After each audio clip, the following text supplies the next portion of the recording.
Hi dear students, welcome back to computer science class. We have already completed relational database and some of the terminologies used in relational database in our previous class. Now it's time to look at another very important topic in database management system or in database or in SQL. It's all about database keys.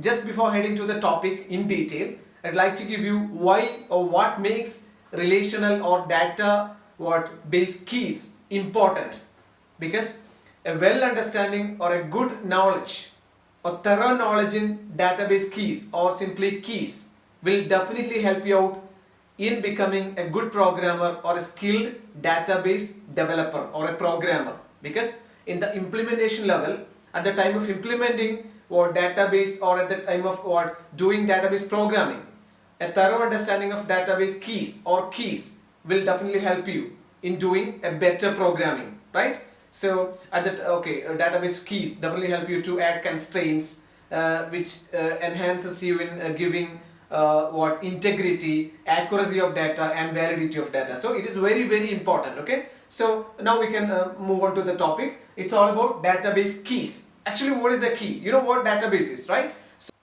actually, what is a key? A key is nothing but a column, right, or set of columns. Here in relational database, the terminology for column is attribute, right? So we can define it in terms of attribute. A key is an attribute or set of attributes that uniquely identifies tuples in a relation.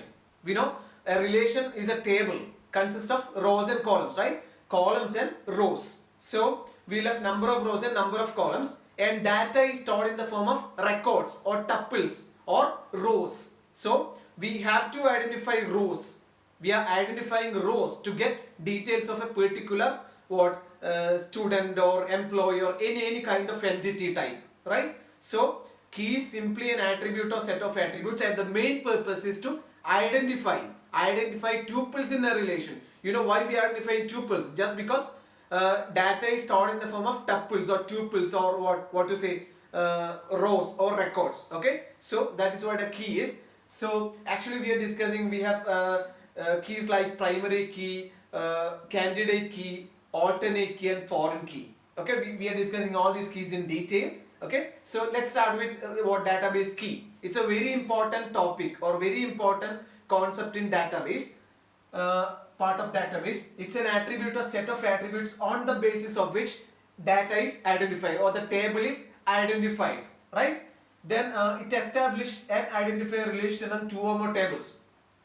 At the time of connecting, we know in a relation we'll have multiple tables. Okay, so sometimes we have to connect these tables to get data from these tables, means multiple tables, or this can be useful for a single table as well. Okay, so this statement is you multiple tables. Okay, establish and identify a relation among two or more tables. Then this can be identified or this can be used for identifying records in a single table as well. Okay, record within a relation can also be identified with a combination of one or more fields. That is, key is an attribute or set of attributes which can be applied to identify row or rows in a single table as well as multiple tables, or at the time of fetching data from multiple tables we are using the concept of keys at the time as well. Okay, yes. Then we can move on to keys. Okay, and here the first key is primary key. We have four keys for discussion: primary key, candidate key, alternate key and foreign key. So here the first one is primary key. Actually, what is a primary key? Primary key is an attribute or set of attributes that uniquely identifies tuples in a relation, okay, or rows in a relation. I've already told you why we identify tuples, okay, because data is stored in the form of tuples or rows or records. So it's a set of one or more attributes that uniquely identifies tuples in a relation. You know, attribute means column, okay. Yes, tuple or row or record, okay, whatever it is. Yeah. And these are the features of primary key. Always unique. Primary key must always be unique. That is, it must be non-redundant. Okay. For example, when you create a table, for example, for student table, okay. Suppose we have three columns: roll number, name, and marks. Which one will be the primary key? Of course, the roll number. We are setting roll number just to identify tuples uniquely. That is the only purpose of setting roll number. Because using name or marks, we cannot identify a student, right? There may be duplication name, there may be duplication marks, of course. So roll number is added to the table student just to identify tuples uniquely, because there won't be any duplication. It will be non-redundant. Okay. Yes. The second point, arranges tables in its own order. Okay. Arranges table in its own order based on primary key. Then cannot be redeclared or left null. It means primary key cannot be null. Okay. When you say primary key to roll number, at the time of entering something as a record, you cannot leave the space or the field of primary roll number empty. Okay. It must not be empty. It must not be null. Okay. Null doesn't mean zero. Okay. Yes. Null means no value. That is nothing. Okay.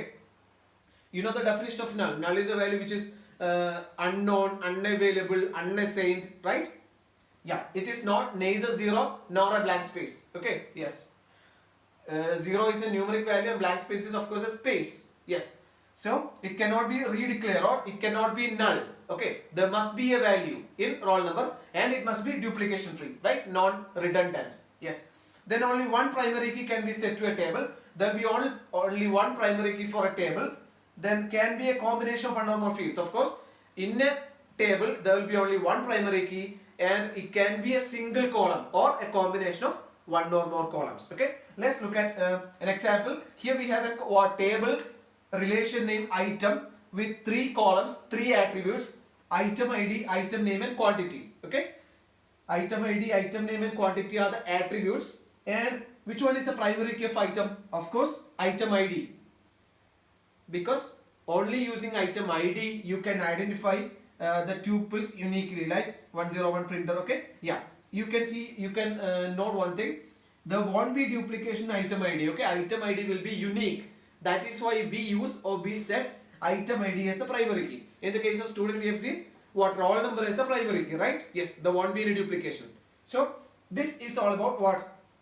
Primary key. So primary key is nothing but an attribute or set of attributes used to uniquely identify tuples in a relation, and these are the characteristics, features. Okay, it must be non-redundant, it must not be null. Okay, it must be unique. That's what non-redundant is, of course, and its own way it arranges, and there will be only one primary key for a relation. And you can see one thing here in item, item ID is the primary key and item ID is also the candidate key, right?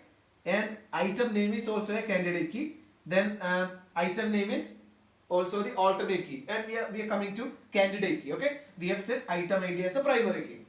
Okay, so primary key is over. Now we can move on to the second key, candidate key. Actually, what is a candidate key?